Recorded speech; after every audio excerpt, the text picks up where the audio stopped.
Hey guys, what's going on? In today's video, I wanted to talk a little bit about why being an owner-operator in the state of California has become less and less profitable if you are a truck driver. And I want to talk a little bit about why sort of owner-operators are becoming a dying breed. I have been in this business for about 8 years now. My dad's been in this business for, I think, 22 years now, 22, 23 years. And we have really seen, where this business has started when we got into it. And how it's kind of running now. And there's a lot of changes, and I want to talk a little bit about that today because there's a lot of people that are looking into getting into the trucking business, whether it's a 10-wheeler, in-dump, transfer, bottom dumps, whatever, or even long haul, and they want to become an owner-operator. And it used to be that there was a lot of really good money to be made, but now it seems to be becoming less and less. It doesn't mean that it's necessarily a bad business, but you have to be more strategic, and you have to recognize where a lot of your money is going and try to reduce your expenses. So the first thing that's different nowadays versus back then is the trucks and the smog emission laws in California. Now, I'm not here to argue against or for the emission laws. I don't care. That's not what this video is about. This is more about how they're just going to affect your business, the facts of, what these emission laws and these new trucks are doing to the business. So in general, the trucks are having more issues, even though they're newer trucks. The 2012 and newer are going to have the correct DPF filters that are going to allow you to be on the road. And some of the older years that have the different diesel burning particulate filters are on the road as well, but they are on limited time frames. So it's really, really confusing. But in general, you're going to have to buy a truck that's 2012 or newer. And these trucks have a lot of extra parts. You have these big particulate filters on the diesel exhaust systems, and it's supposed to clean the exhaust before it exits out of the truck. But there's a lot of sensors and heat and back pressure on the motor, and there's just a lot of changes that happen to these trucks very quickly. And with that, the trucks are becoming less and less reliable. Also, fixing the trucks is quite a bit more complex. It used to be back in the day that your average mechanic could come over and fix your truck and you could order parts. And a lot of times you could have your truck fixed the day before. You could work a day and, come home, have to fix something, have the mechanic fix it, and be back on the road the next day. Nowadays, we're finding that the repairs are becoming quite a bit more extensive, and they're requiring bigger, better tools. They're requiring to be plugged in by the dealer to really figure out what's going on. And what this equates to is more money spent, more time off the road, and the repairs just being a lot more expensive. So that is definitely something you need to keep in mind. These new trucks are really finicky. They have a lot of issues. And for an owner-operator truck driver, really, you have to keep those wheels moving to make a lot of money.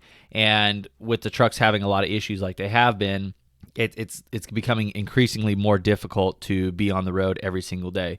Another thing is that it used to be back in the day, sort of the business model that a lot of guys were using is start out with sort of a piece of junk truck. You'd spend $20,000, $30,000 on a truck that, this is we're talking 10-wheelers, but this applies to other trucks as well. But just for us, we're in 10-wheelers, so this is how it applies to us.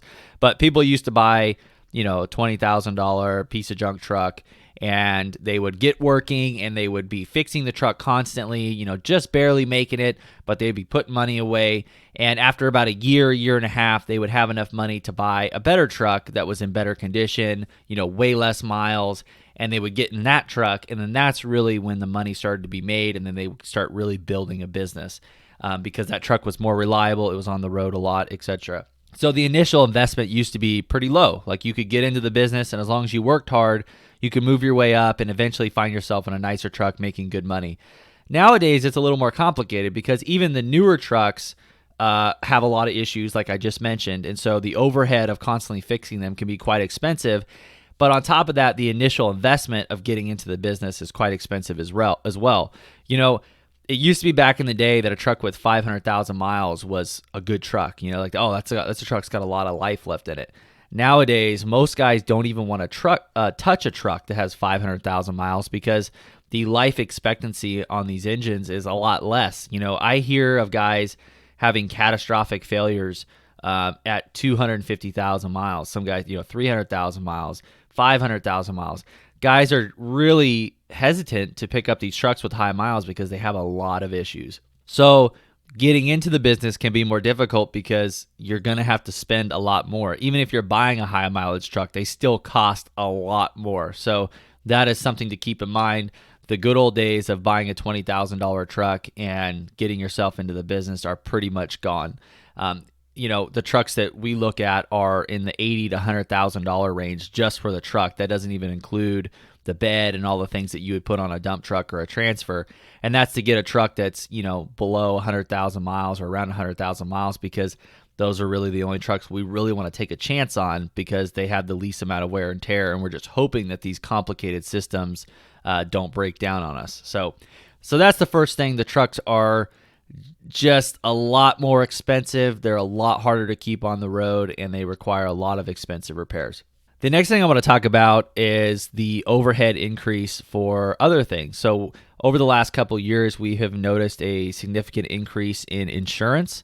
And with the newer trucks costing a lot more, your insurance is going to be a lot higher.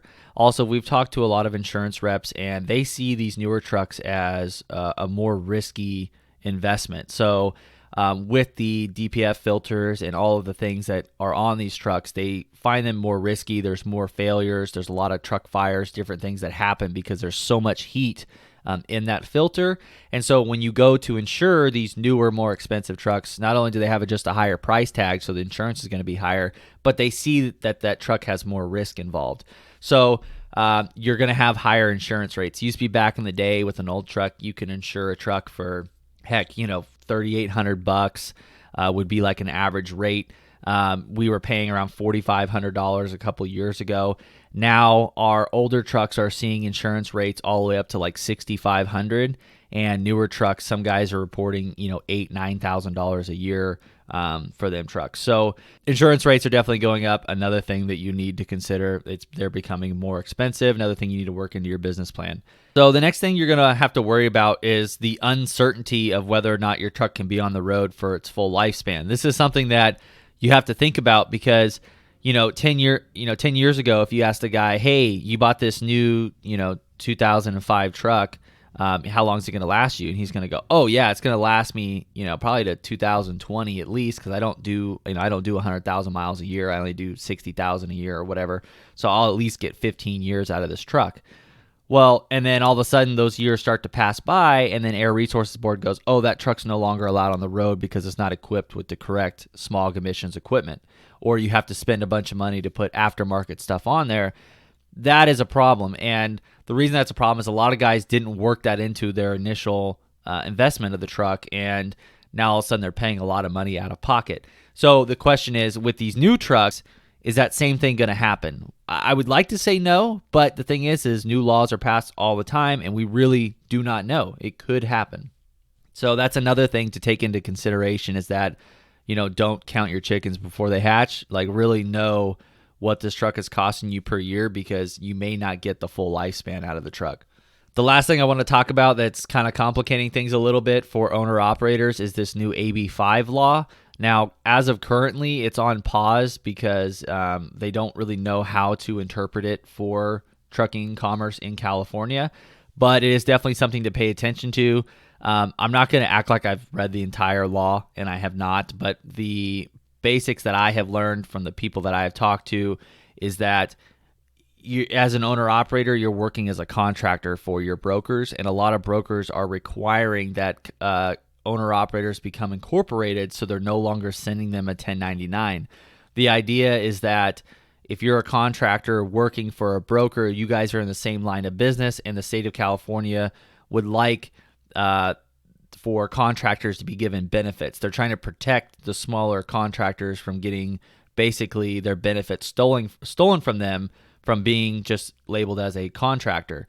However, in the trucking business, a lot of guys, and I would say 99% of the guys, like the freedom of being a contractor, an owner-operator, making their own schedules, working for who they want, working for different brokers. So if that law was interpreted for truck drivers, it would make it incredibly difficult for them to find work because they couldn't hop from broker to broker because they would be required almost to have benefits. So it's a really weird thing right now, and a lot of people are trying to figure out how it's being interpreted. Currently, it's on pause, so it's definitely something you need to look out for. And when you go to buy a truck, or if you're going to work for new brokers, you need to talk to those brokers and say, hey, how does your system work? How are you guys interpreting this AB5 law? Does my company need to be incorporated to work for you guys? And some of them will say yes. I know I know a handful of companies right now that will only work you if you're incorporated. And for me, I think that being incorporated for a single truck as an owner operator is a bit ridiculous, but that's what people are requiring right now. So it's a little bit crazy. So I hope this video helps you guys out, just kind of give you guys a little bit of an insight of what we've been dealing with and some of the things that we've noticed. It's definitely just kind of a crazy whirlwind right now, and a lot of guys are just trying to keep their businesses alive. There are guys out there that are making a lot of money. From what we see, the bigger trucking companies that can absorb these costs and keep multiple trucks on the road, it's kind of like economies of scale type thing. It seems like they're making the most money, and they are really growing at a rapid pace. And it seems like the smaller owner operators are slowly getting smaller and smaller. The number of them out there is definitely getting smaller. Now, I'm not saying that this business is a complete dud and there's no money to be made, but you definitely have to be smarter nowadays and work at ways to absorb some of your overhead costs and really be proactive at trying to keep that profit margin as big as possible, because it is getting increasingly difficult. So you have to be smart about it. So I hope this video helps you guys out. I'd be interested to hear any of your all's experience down in the comments. If you guys own your own company or have noticed anything, I would love to hear what you guys have to say about it. Overall, guys, good luck out there. Good luck if you're buying a truck, and we'll catch you guys in the next video. Have a good one.